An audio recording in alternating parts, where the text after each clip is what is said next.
Fala pessoal, tudo bem com vocês? Professor Lanzarin aqui para mais uma aula no canal Ciência Exata e na aula de hoje nós vamos falar sobre atualidades, beleza?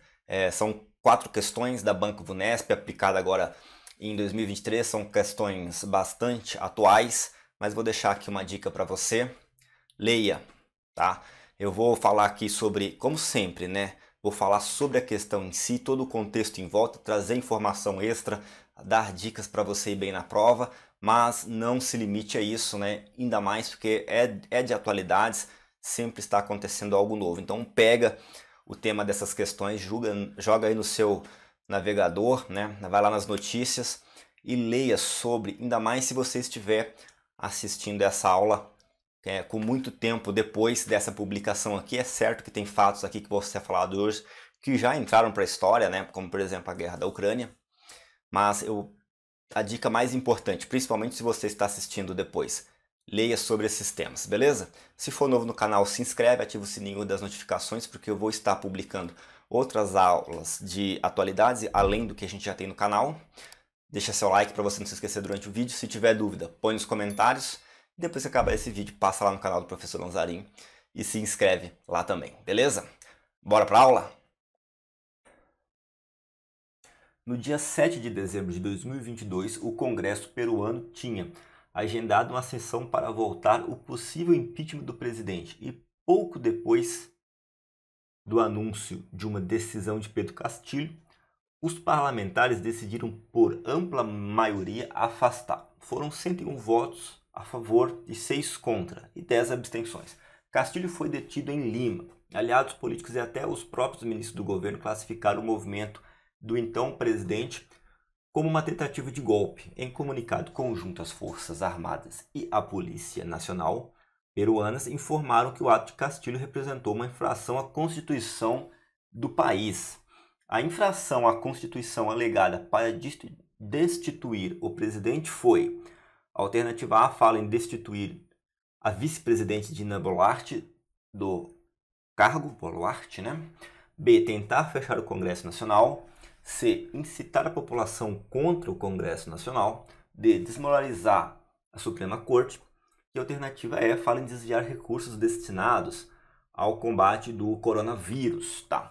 Beleza, vamos tentar entender um pouco melhor de quem que está falando aqui, né, esse Pedro Castilho, para a gente chegar na nossa resposta. Bom, o Pedro Castilho, ele é da região andina do Peru, uma pequena cidade. Ele sempre foi uma liderança sindical. Ele liderou greves dos professores por aumentos salariais, né? E se candidatou à última eleição no Peru. E foi uma surpresa logo no primeiro turno, né? Dentre as promessas de campanha estava aumento para os professores, como sempre foi a bandeira dele no sindicato. E ele por diversas vezes falou em fechar o judiciário, né, a corte do judiciário do país, como também fechar o Congresso Nacional, alegando ali que era havia ali uma grande união em favor da corrupção, tá? Ele falou isso durante toda a campanha e depois ele recuou, assumindo um tom mais ameno, dizendo que cumpriria a Constituição caso foi eleito, e foi eleito, tá? Ele é um cara de posicionamento de esquerda, né? Ele era líder sindical e no campo dos costumes ele é um cara mais conservador, né? Então ele tinha uma relutância a reconhecer direitos de minorias sexuais e também ele era contra o aborto. Então você tem ali uma noção do espectro político dele, né? Um cara à esquerda, líder sindical e conservador. Bom, ele teve essa promessa, foi eleito em julho, assumiu a presidência em julho de 21 e no dia 1º de dezembro de 22, o Congresso começa a votar um impeachment dele, um pedido de impeachment dele, de afastamento dele, alegando que ele não tinha condições morais de ser o presidente do país. Com isso, o que ele faz? Ele tenta fechar o parlamento, dissolver os parlamentares, né, uma clara tentativa de golpe, só que o desfecho é contrário, porque o Congresso vota, né, pelo impeachment dele, e ele tentou ali fazer um governo de exceção, foi o que ele anunciou, mas o Congresso reage, vota pelo impeachment, ele é afastado e é preso, beleza? E quem assume é a vice dele. Como vocês podem ver no próprio texto, né, não só aliados políticos como ministros classificaram o movimento dele como uma tentativa de golpe, né? Uma tentativa de golpe fracassou. Então, e outra coisa importante é que fracassou rapidamente, menos de 24 horas. Né? A infração à Constituição alegada para destituir o presidente foi a alternativa B, como expliquei. Ele tenta fechar o Congresso Nacional, que já havia sido prometido durante a campanha, depois desprometeu, e depois ele tentou desprometer, né, a despromessa. Então acabou tentando fechar o Congresso Nacional, não deu certo. Resposta correta, alternativa B. Então vamos para a questão seguinte. Os parlamentares americanos ovacionaram Zelensky durante o discurso em 21/12/22, quando ele afirmou que a ajuda que os Estados Unidos vêm fornecendo não é caridade, mas um investimento na segurança global. Zelensky, presidente ucraniano, alternativa A, despedia-se do cargo e agradecia o apoio dos Estados Unidos durante o seu mandato. B, agradecia a ajuda americana pela recuperação de florestas consumidas pelo fogo.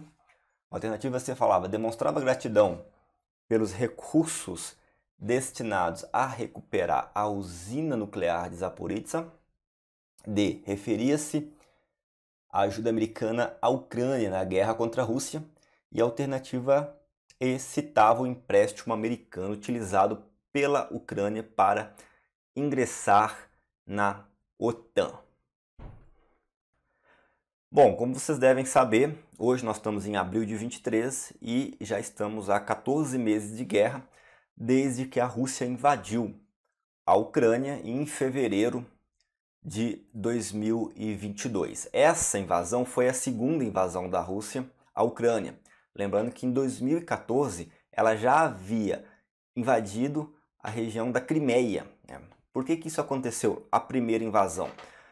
Vale lembrar que a Ucrânia ela é um país, né, ex-membro da União Soviética, que desmoronou em 91, e foi um país que foi se afastando da esfera de influência de Moscou. Eles tinham, ali por 2013, um presidente mais alinhado à Rússia, né? E que foi derrubado por alegações de corrupção. Teve manifestações nas ruas, protestos violentos, e esse presidente cai. E é nesse contexto que a gente vai ter uma Ucrânia mais alinhada com o Ocidente, né? Em resposta à derrubada desse presidente alinhado a Moscou, a Rússia simplesmente invade e anexa em poucos dias a Crimeia. E na época a comunidade internacional e a OTAN se limitou a notas de repúdio. Já nos últimos anos, 20, 21 e 22, havia uma aproximação cada vez maior da Ucrânia de Zelensky, né? O presidente Zelensky, não só com a OTAN, como com a União Europeia. E isso é algo inaceitável, né? Uma vez que a Ucrânia não só está no quintal estratégico geopolítico da Rússia, como ela tem uma larga fronteira com a Rússia e uma fronteira bem desguarnecida, porque é uma fronteira sem obstáculos geográficos. Ou seja, do ponto de vista da Rússia, é interessantíssimo que a Ucrânia não saísse da sua esfera de influência.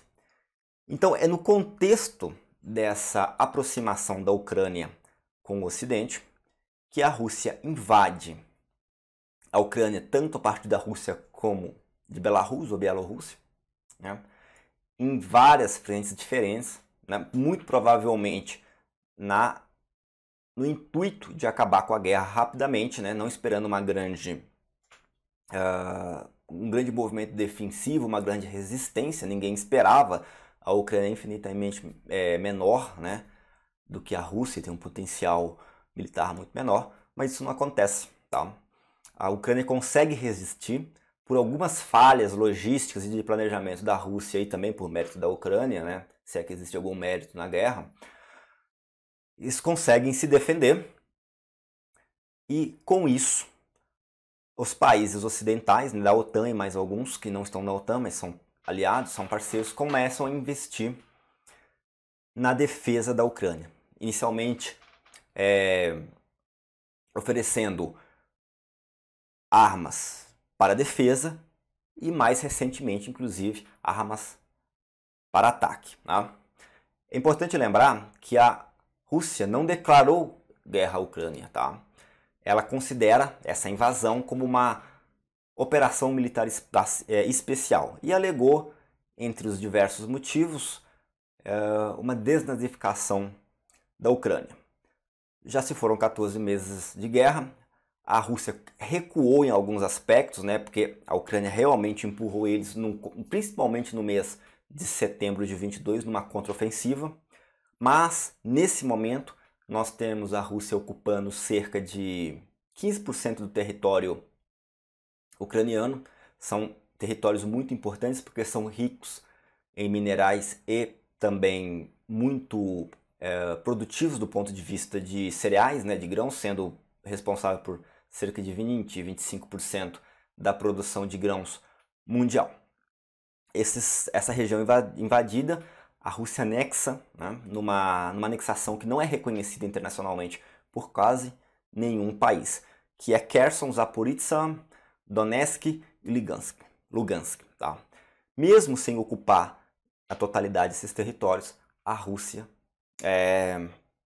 anexou ali, lembrando, Rússia de Vladimir Putin, né, que é o presidente da Rússia no momento, já faz alguns anos, né, e que é o cara que idealizou ali, junto com o Estado-Maior russo, a invasão da Ucrânia. Beleza? Então é esse contexto que nós temos entre Rússia e Ucrânia. Uma guerra que não é declarada, mas é uma guerra, uma invasão da Rússia pela Ucrânia, e o presidente da Ucrânia, Zelensky, sendo apoiado por diversos países ocidentais. Tá? Então, se a gente voltar lá para a nossa questão, a gente facilmente consegue identificar a resposta. Né? Zelensky, presidente ucraniano, referia-se à ajuda americana à Ucrânia na guerra contra a Rússia. Né? Resposta correta, alternativa D. Como eu falei, não se esperava uma grande resposta, uma grande resistência por parte da Ucrânia, né? Porque seu poderio militar é infinitamente menor do que o da Rússia. Porém, com essa primeira resistência nas primeiras semanas, tanto a OTAN quanto os Estados Unidos têm ajudado a Ucrânia, e volta e meia o Zelensky tem discursado no parlamento americano ou da União Europeia e recebido também visitas de líderes internacionais, entendeu? Então, resposta correta, alternativa D. O Congresso Nacional aprovou em 22 de dezembro de 22 o orçamento de 23, garantindo o Auxílio Brasil de R$ 600 e parcela adicional de 150 por criança até 6 anos. O projeto recompõe verbas de ministérios importantes, como o da saúde, e programas básicos, como a farmácia popular. O orçamento aprovado prevê também um salário mínimo no valor. Aí nós temos valores de 1.340, 310, 1.350, 330 e 320. E para resolver essa questão, você precisa unicamente de saber qual que é o valor do salário mínimo, tá? Para agora, orçamento de 23. Mas é bom entender, né, como eu sempre falo, como falei no início da aula, qual que é o contexto, né? Esse contexto aqui se dá ali com a promulgação da PEC da transição. O que é isso? Isso é uma PEC, né? Há ali uma equipe de transição de um governo que está saindo, né, para um governo que está entrando, que foi eleito, né? E ali se faz o orçamento geral da União para 2023. Tá? E com essa PEC, né, com a promulgação da PEC da transição, esse orçamento acaba ganhando um reforço de 145 bilhões de reais que não estavam previstos. E desse montante é o que a gente viu ali no enunciado, né? 70% 70 bilhões vão para o Auxílio Brasil, né? nessas condições de R$ 600, mais adicional de 150 por criança, e 75 bilhões vão recompor ali as verbas dos diversos ministérios. Então, esses 145 bilhões a mais são divididos assim: 70 para o Auxílio Brasil, 70 para recompor verbas de diversos ministérios, tá? Educação, desenvolvimento regional, ciência e tecnologia, entre outros, beleza? Vai ter investimento em infraestrutura e também ali as famosas emendas parlamentares, tudo isso previsto no orçamento de 23, beleza? E dentro do orçamento também se fala de um salário mínimo, de um crescimento econômico, inflação, né? E o que déficit fiscal, o que se previa? Né? Um crescimento econômico de 2,5%, uma inflação controlada, ou seja, de 4,5%, um déficit fiscal de 231 bilhões e um salário mínimo de 1.320, tá? Naturalmente, essa PEC foi criticada pelo líder do governo anterior e falada que foi necessária pelo líder do governo ou pelos membros do governo sucessor, beleza? Resposta correta aqui, 1.320. A resposta alternativa é importante lembrar também que nesse momento que eu estou gravando a aula, e aí fica deverzinho de casa, porque eu não vou falar sobre isso agora, porque senão fica longo demais, o governo, nós já estamos em abril, né, já faz alguns meses desde a promulgação da PEC da transição, está tentando aprovar o quê? O arcabouço fiscal, que vai substituir justamente o teto de gastos que foi rompido, né, com essa PEC, beleza? Vai ter uma outra forma ali de controlar os gastos com crescimento das despesas ficando limitado a 70% da receita apurada nos últimos 12 meses. Tem uma série de regras lá que não são tão... não é igual o teto que se colocou um máximo, ponto final. Tem ali uma série de condições que eu vou deixar para um outro momento, mas que eu, claro, deixo aí como deverzinho de casa para você pesquisar e ler sobre, beleza? Então vamos para a última questão aqui da nossa aula de hoje. A integração do mercado de carbono, a transição energética, a descarbonização da indústria e a relação entre a agroindústria e o meio ambiente foram alguns dos temas abordados pela delegação brasileira na COP27, realizada no Egito em novembro de 22. É correto afirmar que em eventos da primeira semana os representantes brasileiros informaram que, aí eu vou dar um contexto aqui do que é a COP27 e depois nós vamos discutir questão por questão, tá? O que é essa COP27? Como foi falado lá, ela aconteceu no Egito, né? Foi a 27ª Conferência das Nações Unidas sobre Mudança do Clima, tá? E foi marcada, claro, com uma agenda de painéis, né, realizados nos estandes dos países que pertencem à COP27. E ali os países se reuniram e cada um mostra ali as suas realizações e suas propostas de implementação, né, para avançar nessa questão, nesses processos que aparecem lá no nosso enunciado.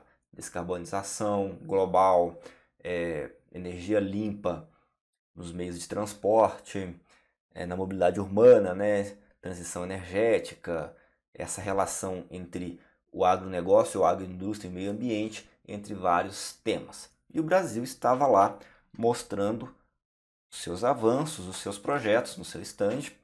E aqui pergunta o que foi que o Brasil mostrou lá? Quais que foram os avanços?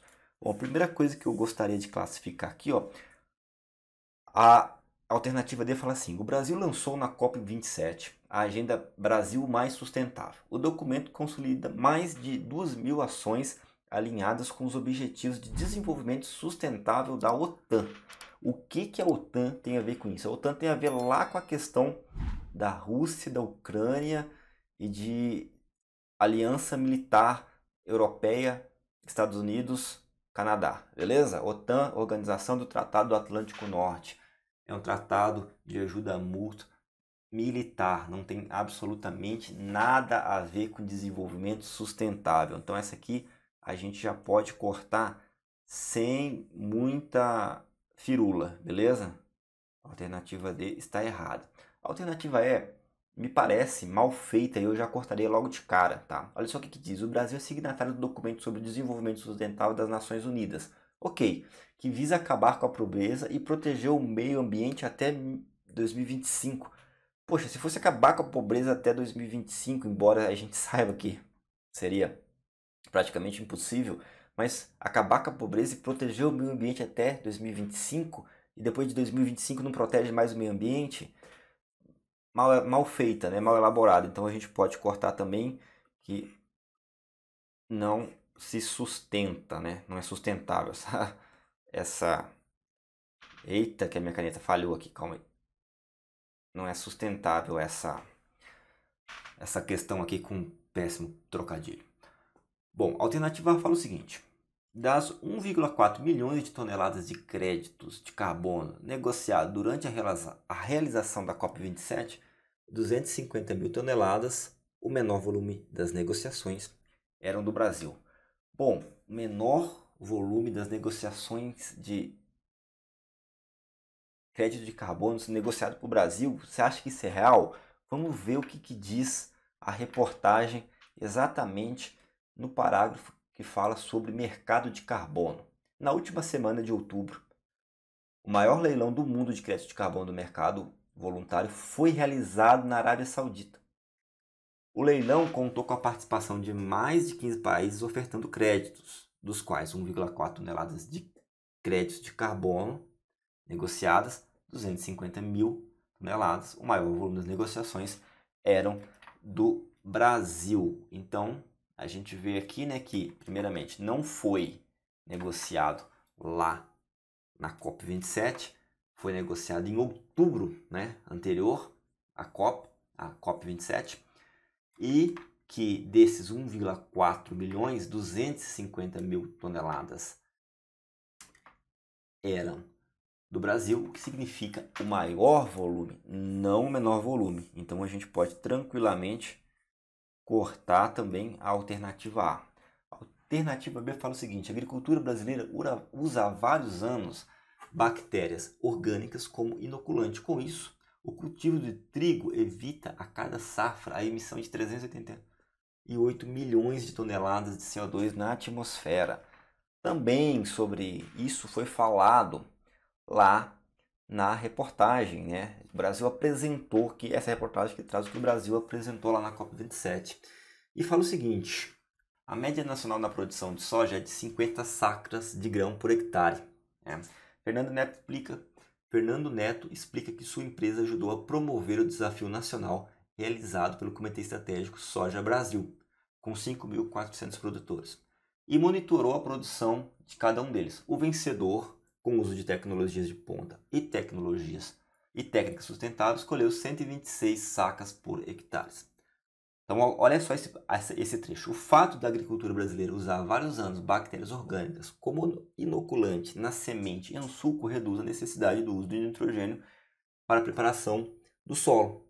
Com isso, a agricultura de soja brasileira já evita a cada safra a emissão de 180 milhões de toneladas de CO2 na atmosfera.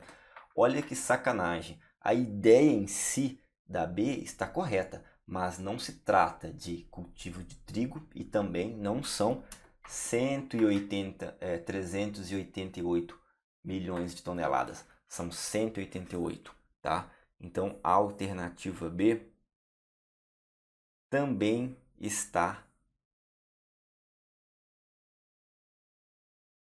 errada, beleza? Então sobrou para nós a alternativa C. Será que eu posso marcar aqui como resposta correta? Olha só o que diz a alternativa C e depois a gente vai voltar lá na reportagem que diz o que o Brasil apresentou lá na COP27. A alternativa C fala o seguinte: a capacidade instalada de energia solar no país supera os 20 gigawatts.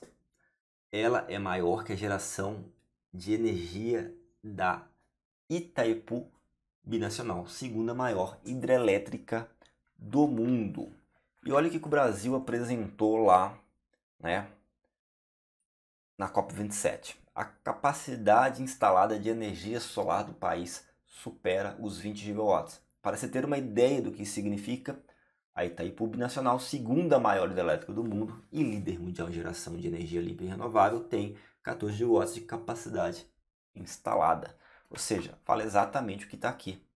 O Brasil tem uma capacidade instalada que supera os 20 gigawatts e é maior que a geração da energia Itaipu Binacional, segunda maior hidrelétrica do mundo. E também fica aí a informação de que é líder mundial na geração de energia limpa e renovável. Beleza?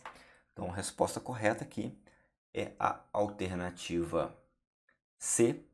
Para mim, a questão mais puxada dessa prova ficou para o final, provavelmente porque os outros assuntos, eles são assuntos mais recorrentes no meu dia a dia, dos quais eu leio e me informo mais, do que exatamente números de toneladas, né, de soja ou trigo, né, como está ali na alternativa B, uma baita de uma pegadinha, né, você trocou trigo por soja, 388 por 188, seria, na minha opinião, muito fácil de errar, mas também a alternativa C aí, a gente fica com a informação de que a capacidade instalada de energia solar no Brasil é maior do que a da Itaipu Binacional e que ela é a segunda maior hidrelétrica do mundo, também é uma informação relativamente comum, lembrando que ela perde lá para as Três Gargantas lá da China, beleza?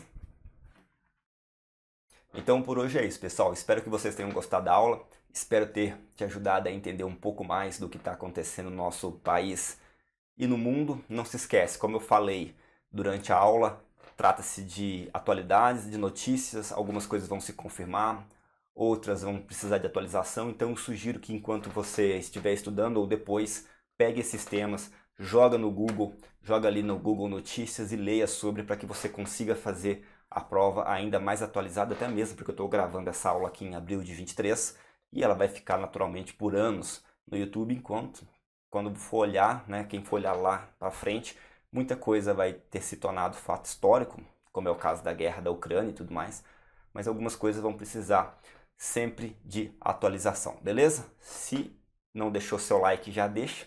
Se inscreve no canal se não for inscrito. Se tiver alguma dúvida, põe aqui nos comentários. Beleza? Até a próxima!